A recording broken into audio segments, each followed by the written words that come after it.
Hello, everybody. Thank you so much for joining me as we talk about Unbullied. Let's get unbullied.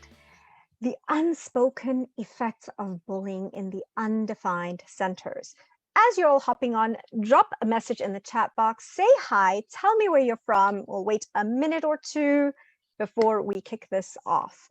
I hope you're having great weather there. We are freezing cold here, but it's all good. I see, I think the name has been cut off. It says Trisha. She says, I'm so glad you're talking about this. I have an open crown and undefined ajna, feeling the effects of psychological bullying. I'm so sorry. I'm sorry. I hope this helps you today. You're in Canada. I'm in Canada. Hello, fellow Canadian. Okay. I think we have around 15 people on board. Let's get this show on the road. Okay. We are going to talk about Unbullied, the undefined centers, the unspoken effects of bullying. Let's see what's on the menu today. I'm going to talk a little bit about me, just a little bit so you know who this person is behind this face. What is bullying? What are the known effects of bullying? Known because we all know about it, right? And then we're going to talk about the science of the undefined centers. And let's marry the two and talk about the challenge, the effect, and the solution by each center. And then we will put some time in for questions and answers at the end. Okay, hello everybody. My name is Kalyani. I'm from Canada. I am an author, an EFL teacher, quantum human design specialist, and a CPA in true style of being a time bender, not doing just one thing. And I am also mom to these two imprints of my DNA. Why am I the expert on bullying? Basically, I suffered bullying at every stage of my life. In school, in the workplace, and within family. And I got so sick and tired of it until I finally said, you know what, enough is enough. And I started developing techniques to help me not only combat the bullying, but to actually build self-confidence. And I'm going to touch a bit on this about toxic positivity and how I overcame that too. Fun facts, my name means blessing in Sanskrit, and I speak 4 languages, again, in true time bender style. Okay, what is bullying? I absolutely love Karen's definition of bullying, or not just bullying, but trauma. She talks about it in trauma. It's anything that makes you feel unloved, not accepted, not enough, incomplete. And what ends up happening is that a person who undergoes these feelings, these traumas, they end up having what I like to call energy leaks, literally holes in their energy field where they have energy leaks. And because they're looking to be loved, to be accepted, to be validated, to be approved of, to be seen, to be heard, they may engage in what I like to describe as unhealthy behaviors to get that from their external environment, because that trauma made them feel that they're somehow not enough. So let's talk about the known effects of bullying. Now these, everyone knows these, but let's just touch on it. Depression and anxiety. You know, I suffered depression countless times in my life because of bullying. I openly admit that I had suicidal thoughts for 2 years when I was bullied by people I trusted. You feel lonely, you feel sad, you really feel unseen and unheard. It's like nobody sees you, nobody sees what you're going through. People promise to be there. They say, that was something that happened a lot with me. Like someone would say, oh, you know, call me anytime, and you call and they're not available. It's a really lonely place to be. It's hard to be in this space. You know, lack of sleep or sleeping too much, eating less or emotional eating. It can go either way. For me, I used to sleep a lot. I used to sleep a lot, and I indulged in emotional eating when I was going through bullying. Basically, a loss of interest in activities, that you used to enjoy. Whatever you love doing, you just don't like it anymore. You don't get joy out of it anymore. You shut down. And then we'll talk also about health complaints, headaches, nausea, body aches. All of this is actually just the trauma residing in our physical body because we don't know how to release this trauma in a healthy way. I see people are posting comments. I will get to them at the end. And then for students, their grades will fall. Unfortunately, it does affect the academic performance. And if they're in sports, also that performance too. Bullying is really, really horrible.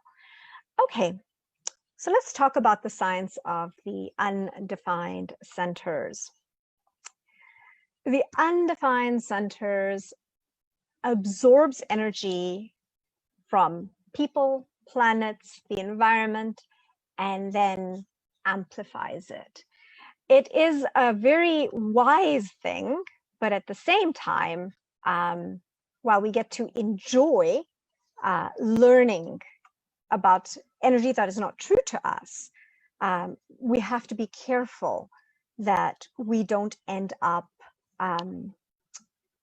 identifying with that energy. I really like the flag in the wind analogy. So basically, if we think about a flag that's flapping in the wind, it's not the wind, but it takes on the energy of the wind and it's flapping away.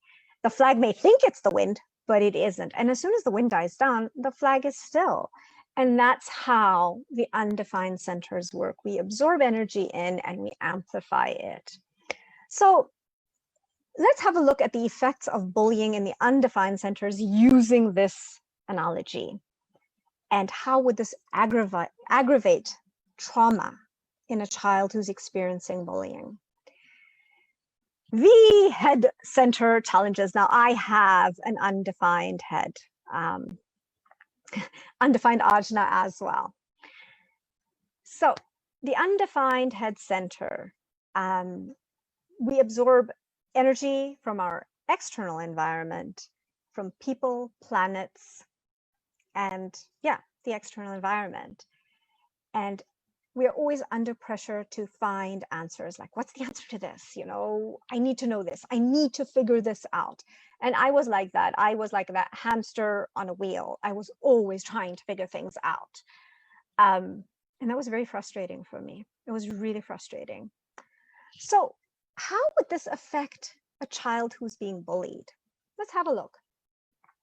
They may have thousands of ideas of how they can put an end to this bullying, but they cannot come up with one fixed choice.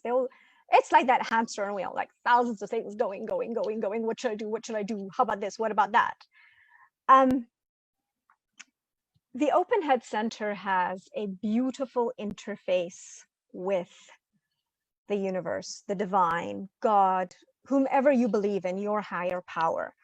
And I learned this through my studies of human design, that instead of trying to figure it out, ask open-ended questions.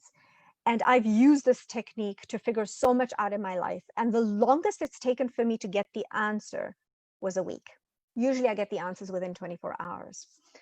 But what ends up happening is children who are being bullied use this Open Head Center in the wrong way. They kind of say, what did I do wrong? Why am I being targeted? What have I done to deserve this? What is wrong with me? Why? And it hurts so, so deeply. So how can we help a child who's being bullied? They have the Undefined Head Center. Teach them to ask these open-ended questions. What would it take for me to stay true to myself in my own energy? What would it take for this bullying to stop permanently? What would it take? What would it take for me to speak up for myself? Now, the most important thing with these questions is once they ask these open-ended questions to their higher power, don't look for the answer in inspiration. The inspiration is not going to come like a download in your head. It's going to come from the external environment. It might be an ad on a billboard. It might be anything. Just sharing one of my own personal experiences, which was really beautiful. I was at a crossroads after I published my book in August last year. I won an award for it this year. And then in June, I was like, okay, what next? What next? I didn't realize I had an undefined head center. I kept asking, what next? What next? What can I do with this? What's something more I can do with this? And I kid you not, wherever I looked, it was like human design, or my Facebook feed, human design, human design, human design. I was like, okay, let's investigate into this. I didn't even realize I was using my undefined head center in the way it's been designed to be used. So remember, the answers come in the external environment, not through inspiration. How can I consistently feel confident and at peace? Maybe it's crazy to ask these questions, but it will give them the answers that they seek. The ajna. I also have an undefined ajna. So someone with the undefined ajna tends to see all sides of the story.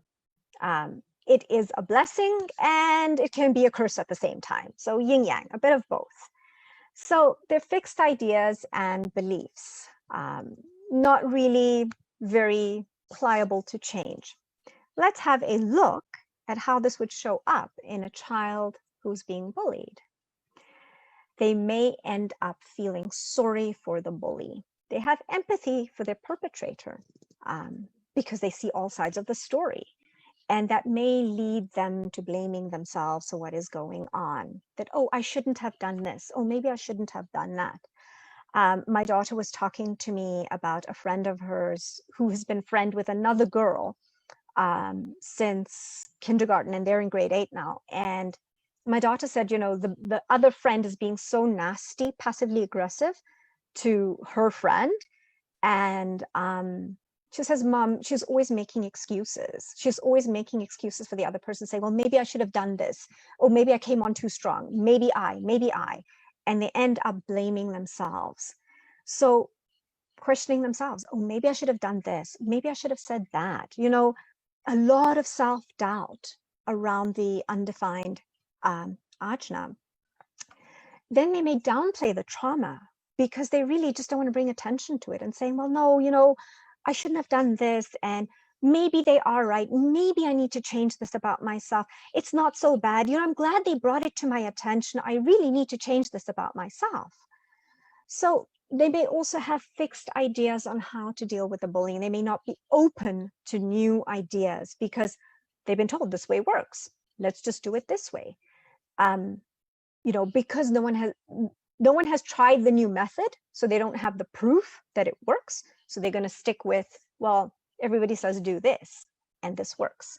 But it doesn't necessarily mean that it's going to work for them, or it hasn't, right? So how can you help? Offer a safe, non-judgmental space to talk. I think one of the most important things I really want to mention here, and I know this may be hard, and please just listen with an open heart. When your child comes to you and says, I shouldn't have done that. That was so stupid of me. Like, why am I so stupid? Why am I so stupid? It makes me so angry that I'm so stupid. Please, please, please, please don't tell them. Don't call yourself that. You're not stupid.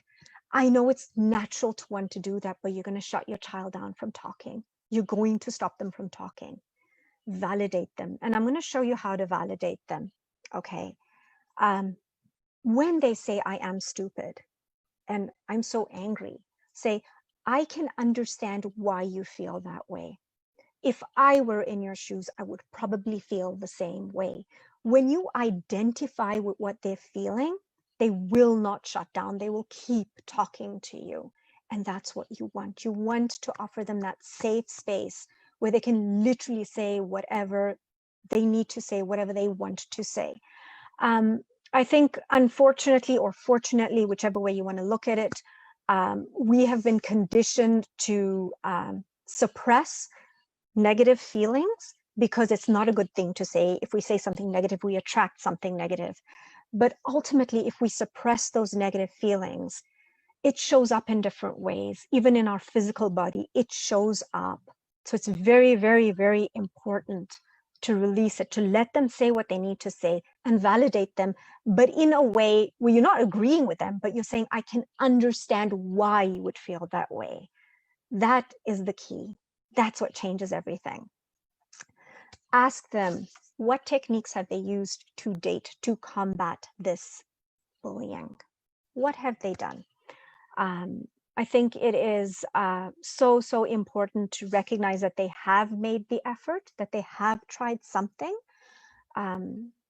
Instead of saying, well, did you do this? Well, you should have done that. Just ask them. It's when you start asking questions, the child feels seen and heard and is ready to talk. Even if they say, I don't know, and I say, that's okay. Let's talk about it. It's okay. One of my favorite things to say here is, especially if your child is seeing all sides of the story and saying, well, maybe the bully was right. I shouldn't have done that. I shouldn't have said that. Remind them that you cannot feel better by making others feel worse. Happy people do not wake up in the morning and say, woohoo, I am so happy. I'm just going to go and hurt somebody today because that feels so good. No, it doesn't work that way. It really doesn't. Hurt people hurt people. And incidentally, healed people heal people, which is why I do what I do. So help them recognize that, while it's kind to have empathy for the bully, that bully can't make themselves feel better by making you feel worse. So that's a very, very important reminder. The throat center challenges. Recognition. If you have an undefined throat, you struggle with recognition, you struggle to be seen and heard, you struggle to own the truth. You feel unheard, you feel unseen. So let's have a look. Child's being bullied, undefined throat. And my daughter has the undefined throat, and she actually recently went through cyberbullying. So actually not recently, it's been a year. Huh. Okay, time flies. I'll talk about it after I share this information. Refusal to open up. My daughter was the sort of person that she would kind of suffer in silence and really just not talk about what was going on. And I am an emotional empath, so I could actually literally feel what she was feeling. And I would say to her, hey, kiddo, what's going on? Let's talk about it. How was school today? Let's talk. They feel invisible. They don't know how to speak up for themselves, so they feel invisible.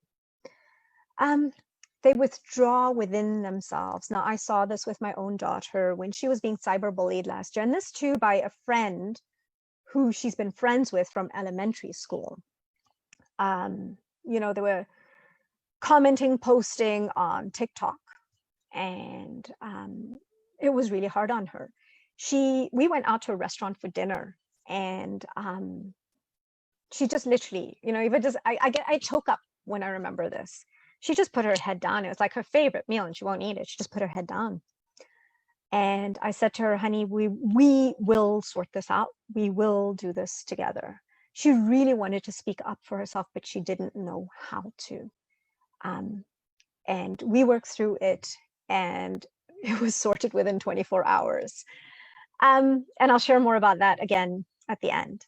So you might also find there might be a little bit of attention-seeking behavior. Again, I see this in my daughter. She's a gorgeous girl, but then she gets into, especially when she's being bullied, she gets into this attention-seeking behavior where she'll stand and throw punches and just get mad at my husband. And it was just that, see me, hear me, I am here, look at me, feel my energy. That's what it's actually all about. So how can you help? Invite them to share, just say, okay, I'm listening, talk to me. Ask questions, simple questions, so you had this today, what happened? How was things with this friend? You gotta break that shell a little bit, break the ice a little bit. But it's so important that you invite them to talk. Be prepared for what I love to call explosive verbal diarrhea. They have not been invited to share up to now. And when they start talking, it might be hard to get them to stop. And that's okay. Let them blabber. Let them blabber. They need to blabber. And as they are blabbering, validate, validate, validate. And again, I'm going to say, if they say, oh, that was so dumb of me, just say, I can understand why you felt that way. So important to say, yes, I understand. If I were in your shoes, I would have felt the same way. I totally get it. Let them know that you're on their team. One of the things I always say to my kids, whenever they come to me with anything that's going on, I'm on your team. I got your back. I've got you. Trust me, I've got you. Avoid interrupting. Avoid it, avoid it, avoid it. If you have questions, make mental notes, but avoid interrupting, because that, again, it'll make them feel unseen and unheard. I know my daughter absolutely hates being interrupted. She'll literally look at us with this look on her face. So I have learned, because she takes pauses to think before she speaks, I've learned to wait, just to wait. Let her speak, let them speak. Just give them that safe space to talk. See them, hear them. See them, hear them. I cannot emphasize how important this is. Look them in the eye, hold them, hug them. My 13-year-old absolutely hates hugs, but she loves them, but she will not admit that she wants one. And I will just go and hug her. She may just stand there with her arms down. That's okay. It's not going to stop me from showing my love. That's so, so important. One of the things I remember reading is that when a child is going through trauma, sometimes they just need that, touch their hand, hold their hand, tuck their hair behind their ear, just that little comforting parental love, loving touch. Okay, the identity center challenges. Self-doubt. People with the undefined G center struggle with self-doubt. They really, really struggle. They cannot make decisions. They're absolutely indecisive about things, and that's okay. That is true to their nature. They question their lovability, and that is really hard, especially for a child. They wonder, can I be loved? Can I really be loved? So let's have a look at a child who's being bullied. They'll be in denial about what's going on. They will actually be in denial. It's like, it's easier to say, nah, it's fine. It's all good. I'm fine. They question themselves. And again, it's this whole thing of, okay, you know what? Maybe I did something wrong. Maybe I shouldn't have done that. Maybe I shouldn't have worn that. Maybe I shouldn't have said that. Maybe I should have kept a low profile. And that's really, really hard on a child, to doubt themselves, to be in denial, to question themselves. And this leads to inaction. They will not take any action because they're questioning themselves and they're in denial about what's happening. It's either easier just to keep a low profile and, you know what, not going to get involved. It's okay. And one of the things I have seen is that because they have the undefined G center, the identity center, they may take on the personality of the bully and have bullying tendencies in themselves.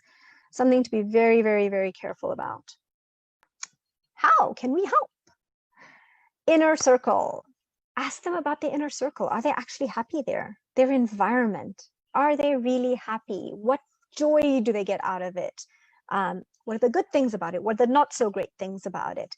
The more we get them to open up about their environment and talk about it, the more we'll understand their struggles in that environment, and we can help them adjust whatever is necessary in that environment.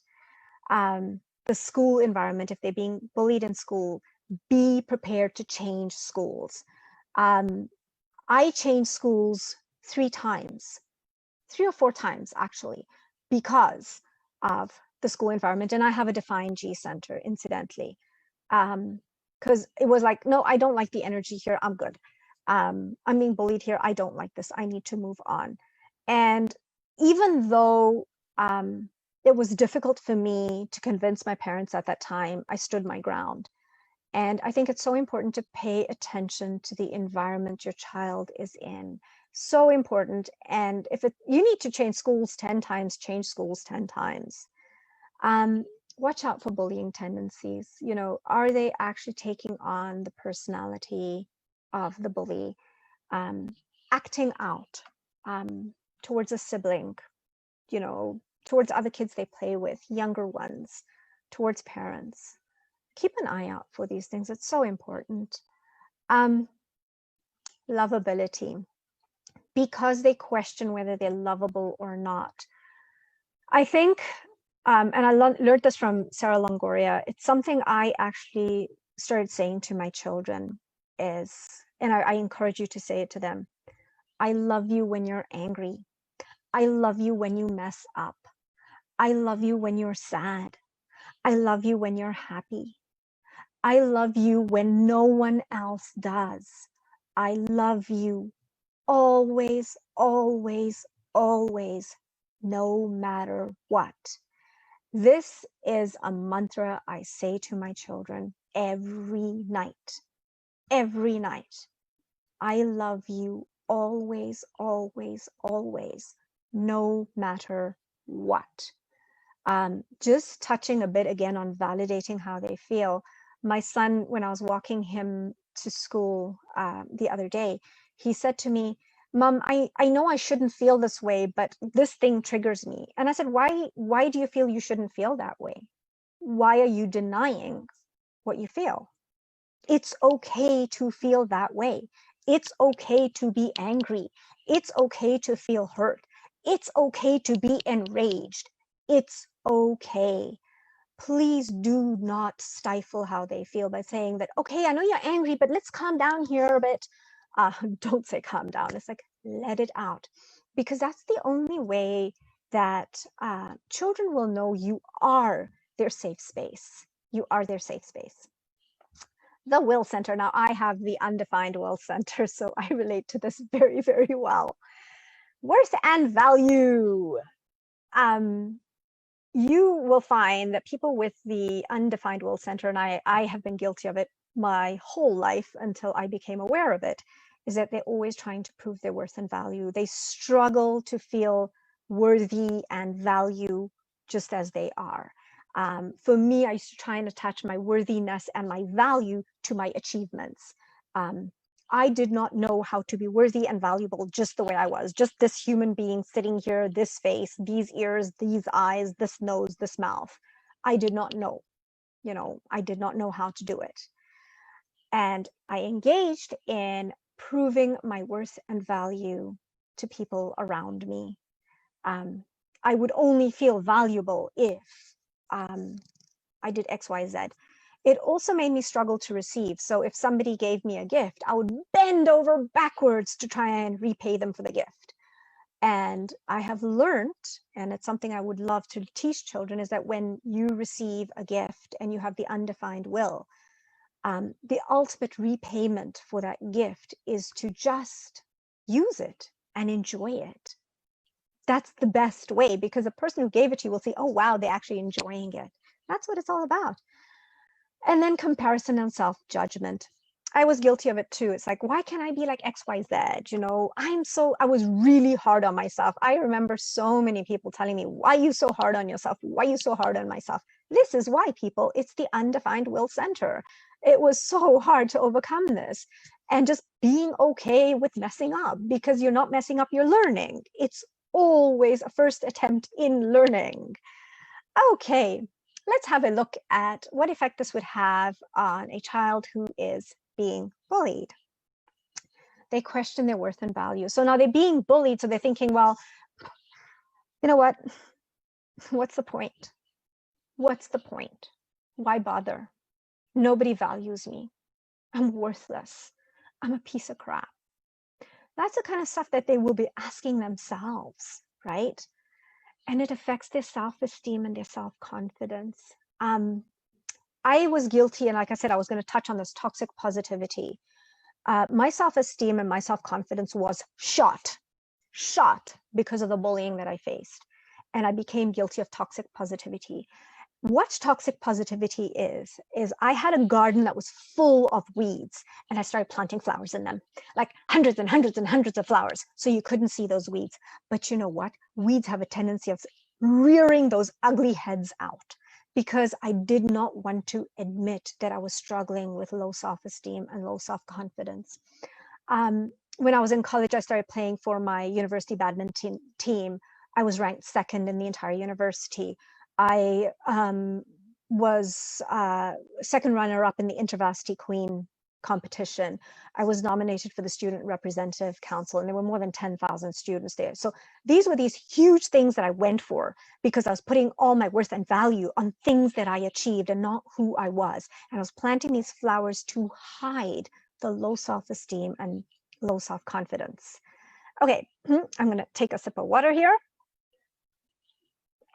Hydrate. And then the other thing is overcompensating. When you have that low self-esteem and low self-confidence, you overcompensate in everything for everyone else except you. You overforgive, you let go of so much stuff. You just say, it's okay, it was my fault. I shouldn't do this, maybe I'm not worthy enough and I need to work harder on my worthiness. So we tend to overcompensate in relationships, in friendships, even with family members. Negative self-talk. Oh, my favorite one. Now, the most important thing, and I've learned this, is yes, there's a lot of negative self-talk. It's like, oh, I don't like this about myself. I don't like this about myself, and this is horrible. That is pointless, unless if you're using EFT tapping to release that. And that's how you weed your garden so that you can plant the flowers. It's okay to have the negative feelings, but flush it out of your physical body, people. Flush it out. I cannot emphasize how important this is. I started flushing all of this negativity, all this low self-esteem, low self-confidence. And I'm telling you, my life started changing like this. Like literally within weeks, things started showing up. The more I focused on loving myself after weeding out the ugly stuff, it became so easy. It became incredibly easy. So let's talk about children, how we can help them. Your source of worth and value, and this is so hard to teach to a child. I know that because it was so hard for me to learn as an adult. It doesn't come from your achievements, people. It's not from your grades. It is not from your sports achievements. It is not anything to do with anything outside of you. It has to do with you, who you are, as you are. And I love Karen for saying this, that we are a cosmic event, people. Isn't that worth and value enough? That if you think about the science behind your conception, it's remarkable. It's remarkable. You are a miracle. You are the source of your own worth and value. Our experiences may make us doubt that, but our experiences just mean that our meanings need to change. Talk about that a little bit later. Be a mirror to your child. Share with them what you love about them. Make sure you don't attach it to their achievements. I love your smile. I love the way your eyes light up when you see me. I love the way you eat ice cream. I love the way you teach me how to smile. I love that you care so much about everyone around you. I love that you love so much. Be that mirror. Help them see that they are so worthy, so incredibly worthy, because they are. I am worthy because I am. Simple as that. Journal. I encourage your children to journal. I did not like journaling. I started journaling. just things that I love and appreciate about myself that are not attached to my achievements. And I was so used to doing that. I'm telling you, it was like, oh, I did this. This is something I should be proud of. I am proud of being me. I am proud of showing up as me. And that's the most important thing, because like Dr. Seuss says, there's no one youer than you. So please, please just teach your child that there is no one youer than you. And that in itself is a miracle. Code phrases of the heart. I love it. Now I don't have my notes in front of me, so I'm going to wing this one. I am love, I am compassionate, I am serving. And those three are my favorite ones. Read them with your child every night, every single night. I am this, I am love, I am serving, I am compassionate. I would love to say, I respect myself. I respect myself. I honor myself. I trust myself. It is safe to be me. It is an honor to be me. This is so important, people. The ESP, emotional solar plexus. I have the undefined emotional solar plexus. I am an emotional empath. The challenge is we always put others ahead of us. Self-sacrifice, a lot of self-sacrifice. People-pleasing, especially if you have the undefined ESP and the undefined will, which I do. I engaged in a lot of people-pleasing to prove my worth and value to people around me. Big no-no, but I learned the hard way. Avoiding confrontation. Now, when we avoid confrontation is we want to keep the peace. And in keeping the peace, we start a war inside ourselves, which we don't recognize, because we just say, well, we won't rock the boat. We'll just keep the peace. It's all good. I got this. No, it's hard, but I'm learning as I go along to raise confrontations, because it's okay, because I'm just being me, and it's safe to be me, people. It is safe to be me. Repeat after me. It is safe to be me. And of course, being the emotional empath, we absorb everybody's feelings, and it's so hard to stay in our own emotional lane, people. We're always hopping lanes. It's like, well, that hit me. Yeah, it's pretty scary. So let's talk about a child who's being bullied. They end up having unintentional empathy for their bully. It's like, well, maybe they're going through a rough time, and maybe they just needed an outlet. And it's okay that they said what they did to me. They struggle to set boundaries, healthy boundaries. I'm going to talk about healthy boundaries super quick over here. I just want to keep an eye on the time. Okay, healthy boundaries. How do you know if a boundary is healthy? For a child, tell them if setting that boundary makes you feel guilty, then it is a healthy boundary. Because we are conditioned to stay in our comfort zones and do things that make us feel comfortable and safe. Silence, choosing not to speak up because we don't want to rock the boat. Let's see, what can we do to help? Recognize this behavior when they're feeling sorry for their bully, especially when they're making excuses for them. Well, maybe this, maybe that. I used to always make excuses for people, always. And I'll just say, well, I'm being unfair on the other person because I'm not giving them a fair chance. This is debatable, and you're welcome to agree with me, but I feel that if somebody messed up once, that should be a warning bell right there, right? Keep that in mind. They may be avoiding formal channels to talk to teachers, anyone that can help with the bullying. See if they're making excuses to avoid these formal channels. Very important. Communication is key, people. Talk,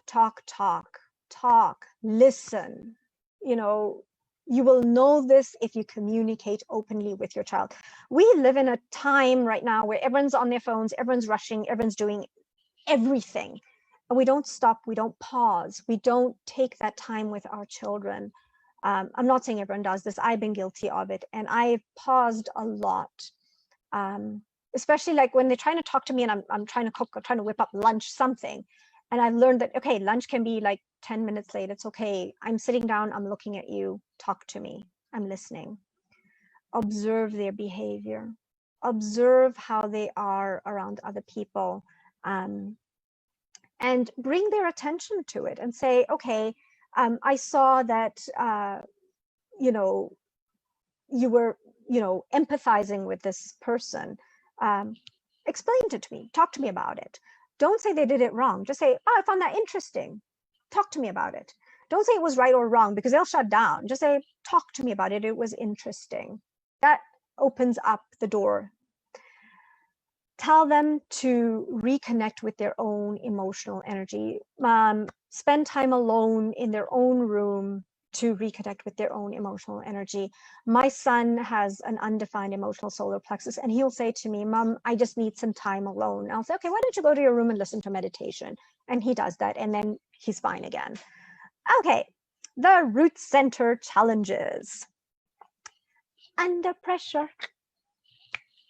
Under pressure. Sorry, I had to. Okay, people, it's just like the head center. It is under pressure. It is a pressure center. So let's get this done quickly and get out of here, man. I just want to be free of this pressure. I don't like it. It's ugly. The desire to achieve. So there is a desire to achieve because we want to achieve something. We want to get it done quickly, but then we feel the pressure. Let's look at the challenges that would show up in a child. This one is very, very interesting for me. My daughter has a friend. It's so amazing. I get so many examples from my daughter's friends. She is 13. She's an overachiever. And in every area, this child is an overachiever.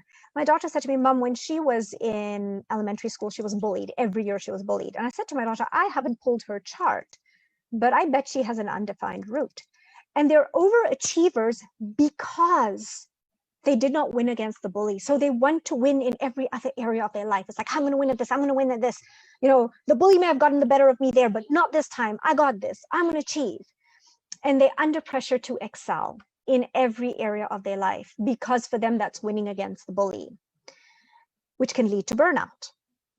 And I really want to bring this up for teachers who may be watching, is that they may misinterpret this overachieving child as someone who can be challenged to achieve more.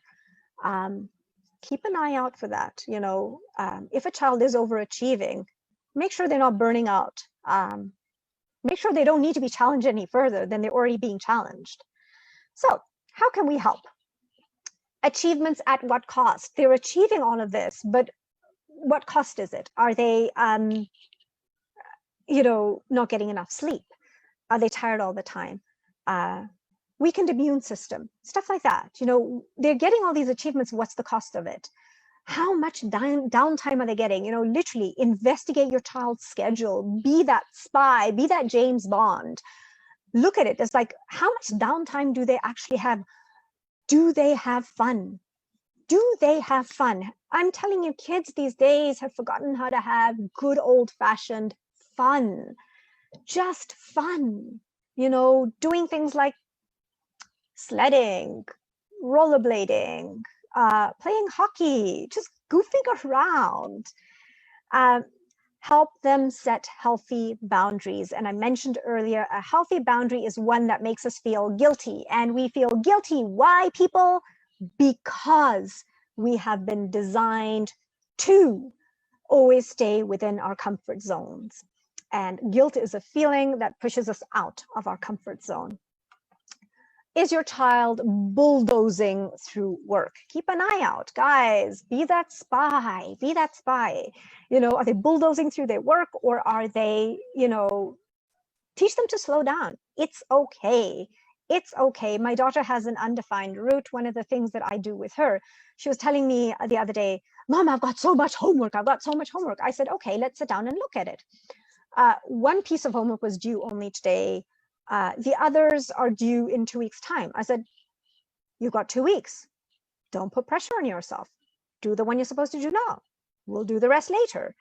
And again, overemphasis on, we are a team. We do this together. We're in this together. I got your back. Got your back. The spleen center challenges. We are sensitive and intuitive if we have the undefined spleen. Fear. We are overcome by fear. It is where fear resides. Refusal to let go. We hold on to things far longer than we need to because we don't know how to let go. Okay, let's talk about a child who's being bullied. They're so afraid to take action. You know, fear of retaliation, fear of being unheard, fear of it being downplayed, fear of, like for me, it was people won't take me seriously. That's what it was, like people wouldn't take me seriously. The fear resulting in low self-confidence. Again, it's like, I'm so afraid of doing this. I'm so afraid of putting one foot in front of the other. And then holding on to toxic friendships because you're so afraid of being alone that you hold on to things far longer than you need to. And then, of course, I would think of Britney Spears' song, Toxic. Sorry, I shouldn't sing. What can you do to help? I don't have my notes in front of me, but I'm going to try my best to remember all of the things. Ask questions about fear. You have to present fear to your child as if it's a person. And you say to your child, here is fear. Fear is this person next to you. What do you want to say to fear? What do you want to say to fear? Tell me, what do you want to say? All your feelings. Okay. Fear stops you from doing what you really want, from pursuing your dreams. What do you want to say to fear? What do you want to say to fear? It's stopping you from going after your dreams. Everything you desire. Fear is standing in front of you. What are you going to say to fear? What are you going to say? How would you feel if fear took away a golden opportunity from you? How would that make you feel? What if fear is just the only thing standing in your way, and on the other side is freedom, is joy? What are you going to say to fear? Fear is just a person. What are you going to say? So important to help your child realize that stepping outside their comfort zone is where freedom lies. On the other side of fear lies freedom. And the most important thing here is give them examples from their own life and say, child, when you started walking, you fell over 100 times. Of course you were afraid of walking, but did that stop you? No. When you were learning how to ride a bicycle, you fell over 100 times. Did that stop you?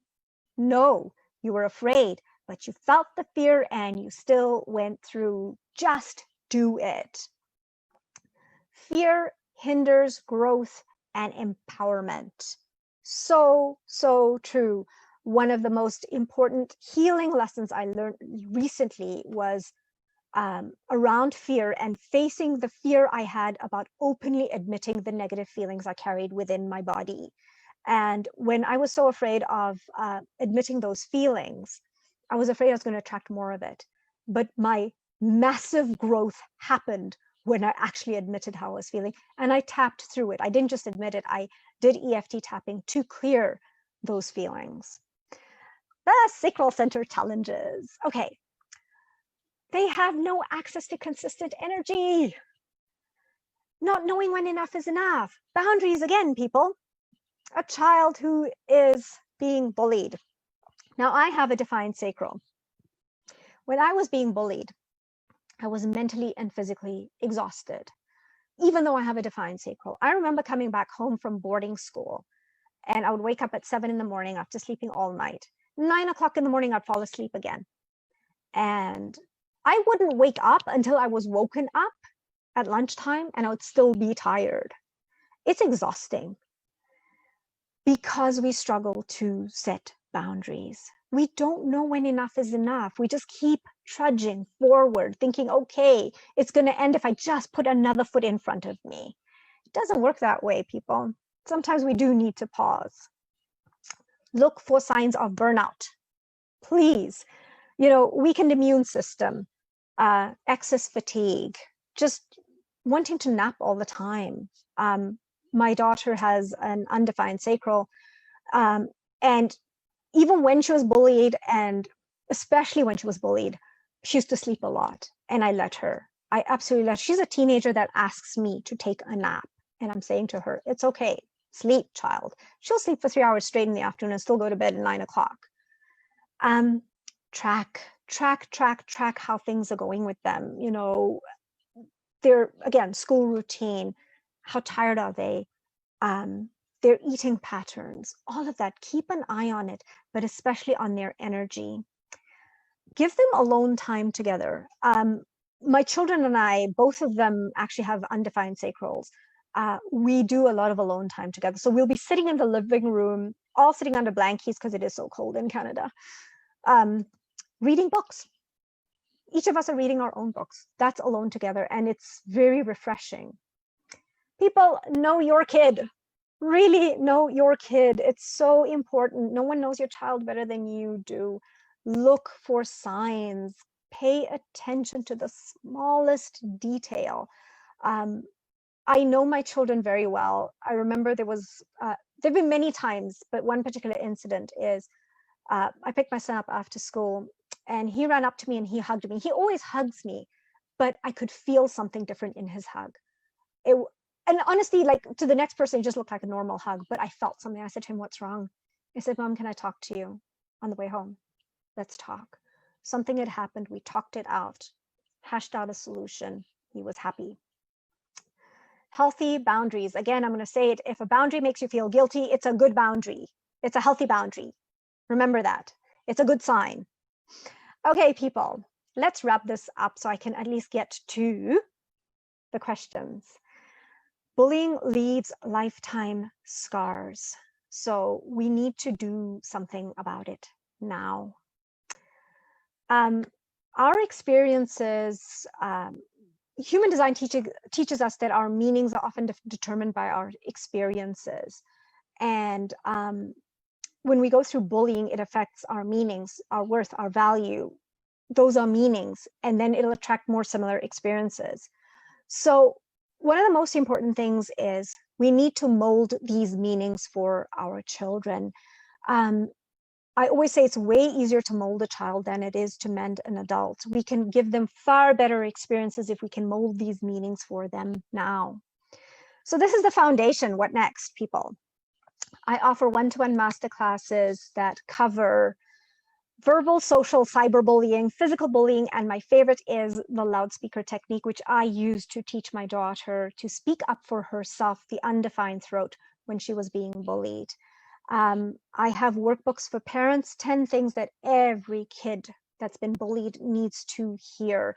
I have a non-quantum human design version and a quantum human design that includes all these centers and all these challenges. So now these workbooks, it gives you examples of things you can say and do, and then it gives you a space where you can come up, knowing your child, knowing your unique situation, using the example, using the concepts to come up with what you need to say to your child.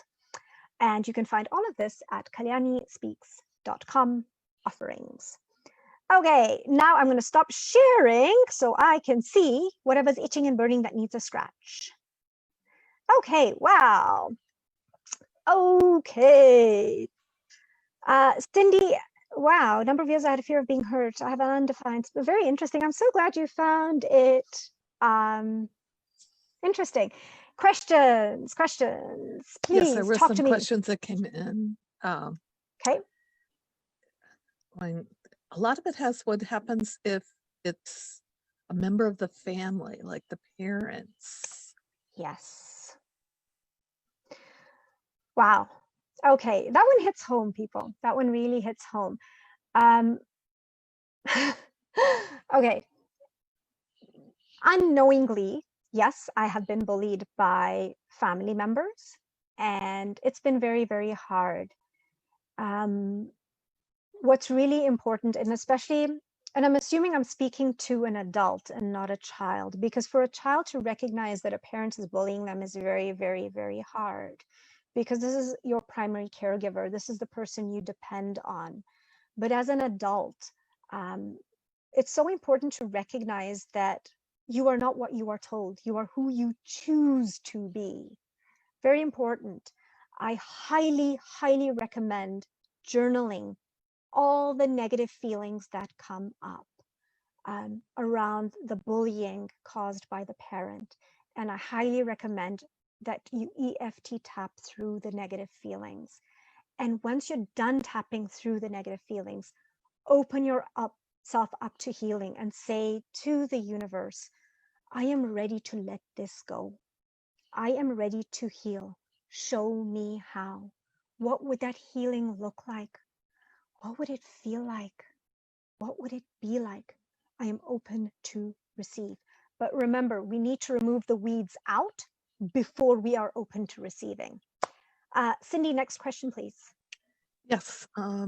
Melissa asked, thanks for this topic. I have a family member who is married into the family, and her traumas, jealousy of my family brings out her bullying me. She reminds me of bullies from my childhood. Can bullying cause ADHA? When I came back to my signs of ADHA was around the same time when I first experienced bullying outside my household. Okay. I'm not quite sure what the question is there, Cindy. Sorry.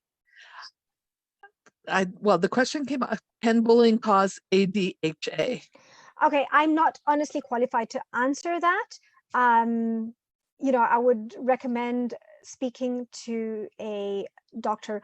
I do know that bullying does trigger a lot of physical and emotional and mental ailments because we are not functioning at the highest expression of ourselves, which is exactly what human design teaches us, to be that highest expression of ourselves. So I want to say yes, but I'm not qualified to say yes. I see one here. What's the line between someone who just bullies you and someone who's a narcissist, pervert, sociopath? Very fine line, I will tell you that. Because someone just doesn't just bully, because something is, you know, there is something inherently wrong. And I don't want to say wrong, it's there are unmet needs. A person bullies because they have unmet needs. And there are 6 categories. Again, don't have my notes. I'm going to try my best. Love, acceptance, approval, recognition, support. And there's one more.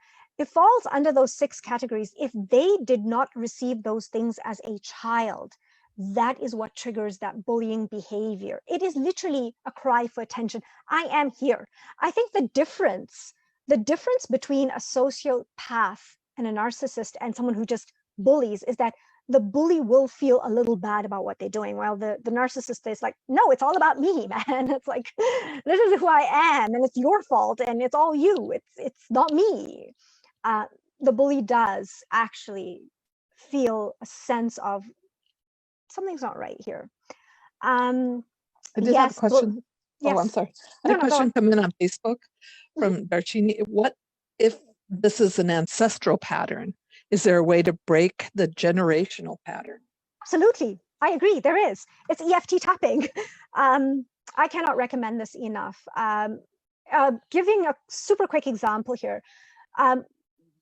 Ancestral patterns, and it affects not only our programming, which affects our mindset, but there's also our coding, which is in our DNA, which affects our experiences. So one very, very good example I can give, which I've actually practiced myself, and it's worked for me, is we're coded as women to believe that periods are painful and they're horrible, and PMS sucks and it's horrible. And I started EF tapping through those feelings, which has been coded in my DNA. And the last period I had was PMS-free, pain-free, and all of that, because I recoded myself to accept that this is just my body releasing the old and welcoming the new. And I celebrate this release. It's like taking the weeds out. You celebrate it. So yes, you can. I highly recommend Sarah Longoria for this. I learned that she has a free 5-day rapid manifestation method. She teaches this, and I've been using this to help deprogram and decode myself. Now, we did have a question earlier about, are the same things that you said for children, would those work with adults bullying Yes. adults? That's a simple answer. Yes, absolutely yes. It's like hands down, it doesn't change. Human design is human design. It does not change. It does not change people, because ultimately, somewhere along the line, the bullies have unmet needs. They feel inadequate and they're trying. The energy leaks that I talked about, it's like they're trying to plug the energy leaks from outside, but you can't. You got to do it from the inside out. So I was going to just ask, do you do EFT with your children too? I'm actually looking to certify in that. I have not, and that's why I don't do it yet, but it's coming. It's coming. Well, pretty much the rest are comments. It's been that it was wonderful. Oh, Bree just asked, can you explain energy leaks? Energy leaks. Okay. So just imagine your body's like this big balloon, right? But it's not the kind that pops at a pin, right? But there's a big balloon, right? And you have holes in there. It's filled with water, but it's got holes in there. And that, it's pouring out. It's pouring out.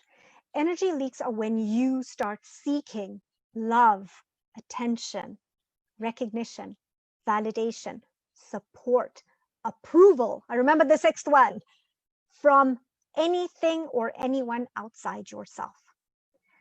I know it sounds crazy, but it works. When you start finding this in yourself and giving it to yourself, especially for those who have faced trauma and did not receive these 6 things as a child, when you start healing this, you show up in the world as a complete, full human being, expressing yourself at the highest level, and you attract experiences and people to match that. I hope that helps. Helped me. That was wonderful. Thank you. And Bree says, yes, thank you. Oh, So you're welcome. Pretty much finishes up. Great presentation. Thank Like you to very much. Thank you for final words for us, everyone. Oh my gosh, love yourselves, people. Love yourselves. Tell yourself it is safe to be me. It is a celebration to be me. I celebrate being me. It is an honor to be me. I am a cosmic event on planet Earth.